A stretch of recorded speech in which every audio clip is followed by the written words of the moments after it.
I get people coming to me all the time pitching their next game, and when I say to them, why aren't you just working with that label again? They say, because they did nothing.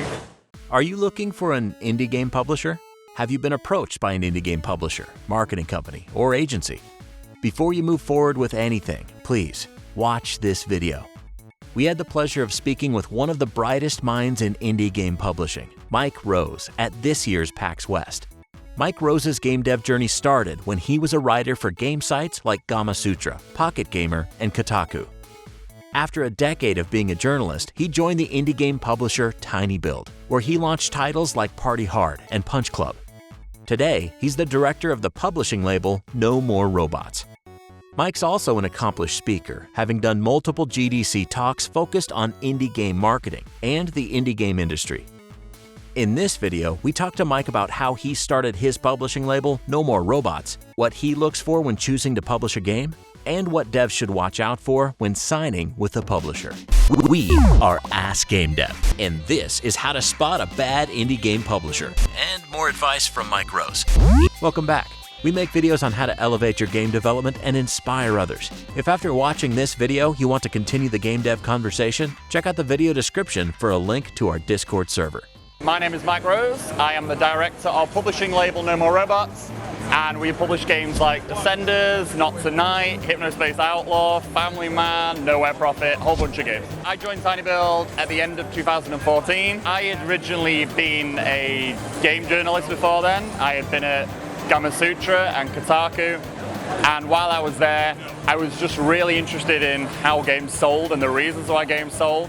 I think that's part of the reason why tinyBuild picked me up. And so while I was at tinyBuild, I very quickly learned what works and what doesn't to make games sell. And so yeah, then from there I sort of went off in my own direction, and that is what No More Robots is. No More Robots, the name came from me talking to a lot of developers about their working with indie publishers. There are a lot of indie publishers. And when I say to them, why aren't you just working with that label again?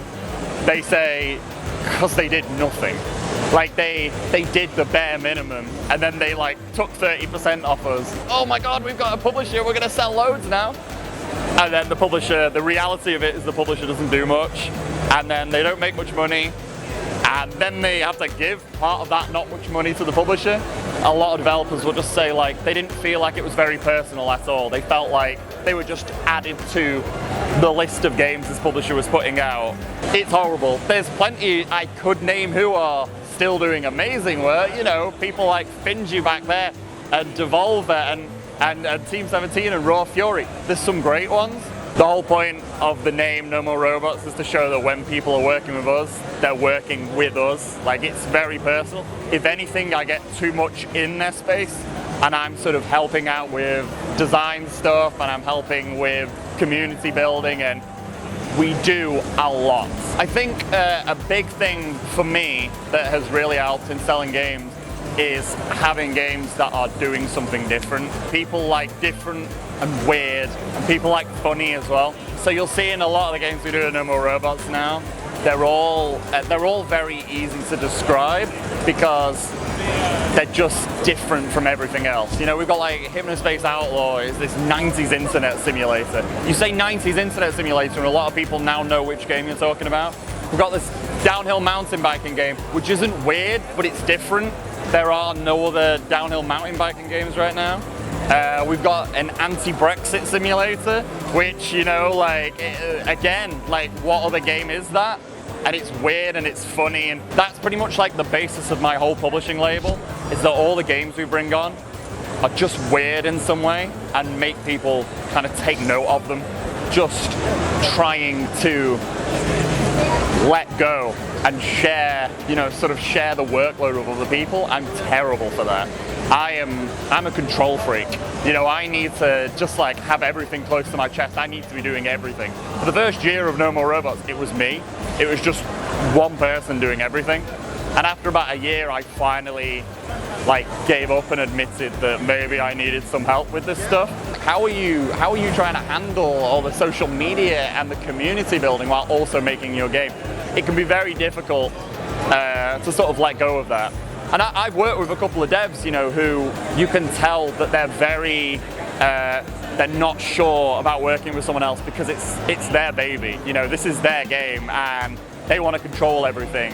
And they kind of hate the idea of giving a little piece of it to someone else to help. As long as you can find the right partner for it, it's definitely a thing worth considering. I've seen people looking for publishers and then in the end going, I can't do it. I've got to do this myself because I'm too much of a control freak. And then their games come out and it's suffered because they didn't have the expertise to be selling it, or they just didn't have the time to be selling it. You just need to be able to admit to yourself, I'm already handling the game. It's too much for me to handle, and kind of hand the reins over on selling the game a little bit. You getting 70% of a large number is better than you getting 100% of a very small number, So you need to be able to admit to yourself, do I need help with this? Any developer working with a publisher should have extremely high expectations because you're literally giving them probably a decent chunk, of your revenue. Sometimes I see developers saying oh, well, I hope that they'll handle social media and some community building. I hope they'll put out some press releases and some trailer stuff. That's the least they should be doing. That's the baseline. If a publisher is saying oh, we'll handle this and this, that seems a bit weird to me. They should be explaining the things they're going to be doing on top of that. We do a ton of stuff with Discord, running public betas through Discord, kind of pulling in Steam wish lists and stuff like that. We do a lot of stuff working directly with the platforms, kind of going to Xbox and PlayStation, Nintendo and Steam, taking the games direct to those people and building the relationships, making sure that when a developer's game comes out, the day it comes out, those platforms care. That's really important because then they're just more inclined to shout about it and to spread the word, which is obviously going to lead to more sales. I think a big thing when a developer is talking to a publisher is that they should be asking, when the publisher says, yeah, we'll put out the press releases and stuff, the developer should be following up with, okay, but what else are you going to do? Because every other publisher is going to be doing that as well. So, yeah. I feel like maybe a lot more developers need to understand, don't just sign with a publisher because they say, yes, we'll take your game. A big thing that a lot of developers don't do is they don't go and talk to the developers who have already worked with that publisher. I'm happy to give out the email addresses of all the devs I work with because I know they are gonna sing my praises, because of the way I work with them. But it's when a publisher doesn't want to do that and they don't want to give out the developers' email addresses, that's when alarm bells start ringing. You want to find the skeletons, before you've signed that contract, because once you sign, you've got a problem at that point. So yeah, that's the main thing that developers should be doing when they are talking to a publisher, basically. I think a big thing is knowing when is the right time to start talking to a publisher. And it's tricky because it completely depends. I've seen games where people have made a game over a weekend and then they've signed with a publisher because you can already see what the game is, you can already see it's fun. Nowhere Profit, that guy Martin, he'd been making the game for 4 years when he came to talk to me. Whereas, with the Descenders guys, they'd been making it for about 6 months, I think. It's hard to quantify, but it's about just knowing, you want to be able to maybe just try and show it to some friends and it not feel weird and awkward, you're having to over-explain the game and stuff like that. It should be that when you are showing to someone, you can just show them a video, and they just go, I get this. I understand what this is. With every game I've got, with Not Tonight, our anti-Brexit game, I was at a show, the guy came up to me and just had a laptop, said, can I show you something? He popped it down next to me, and about 5 minutes into it, I'd already decided, I'm having this. This is mine now. It should be obvious when you're at the point when you're ready to show, really. You should feel confident. That's one thing. If you don't feel 100% confident, why don't you? What is it about it? Is it that there's some weird, like, you know, you're not happy with the art, or you're not happy with this or that?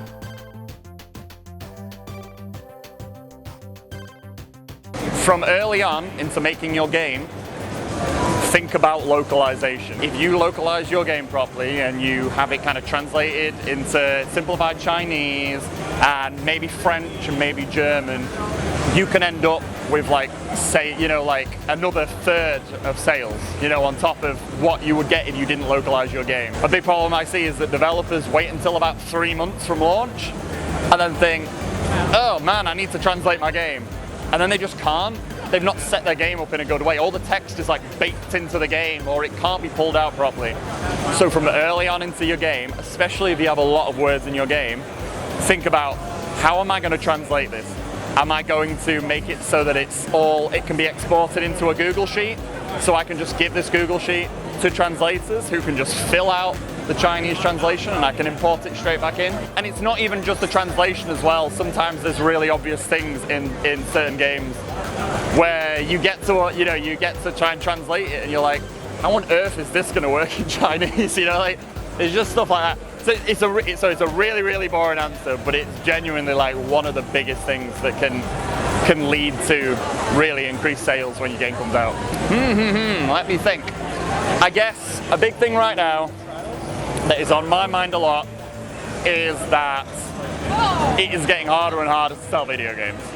I did an analysis a year and a half ago for GDC where I worked out that the average dev releasing a game on Steam was probably making about 40k in their first year. I have been looking at numbers again recently and it's probably half that now. Which, you know, if you imagine, even for one person, you know, in the first year 20k wouldn't be much. If you've got a dev team of 3 people, it's unsustainable. I don't really know, like, to say, so you should be doing this to solve this. It's a bit trickier than that. If you're thinking like, oh, I'm going to spend $250,000 making my first game, you probably shouldn't do that because you're probably going to make about 1/10 of that back. If new devs are coming in, they should probably be thinking about smaller projects just to get in first. You know, sort of 6-month-long projects with a small team. Make the smaller games, get them up on Steam, learn how everything works. Then once you've actually got that knowledge, you can go make the big one, and hopefully you'd make more money there because you've already learned all the things not to do. But if you put everything into your first game, spend all of your savings, remortgage your house, all the crazy things that developers do, and then you end up making like about 1/10 of your money back, that's bad news. So yeah, so that's probably the main thing that I tell a lot of people now. Really, really think. Because I hate to tell any new dev, but you're probably not going to become a millionaire. So you really need to be thinking about this stuff, really. Thanks again to Mike and No More Robots. You can follow Mike at Rave of Ravendale on Twitter and learn more about Descenders, Not Tonight, Nowhere Prophet, Hypnospace Outlaw, and more at nomorobots.io. For more Ask Gamedev, check out this list of 7 common marketing mistakes that indie devs make, or this playlist of our game development interviews.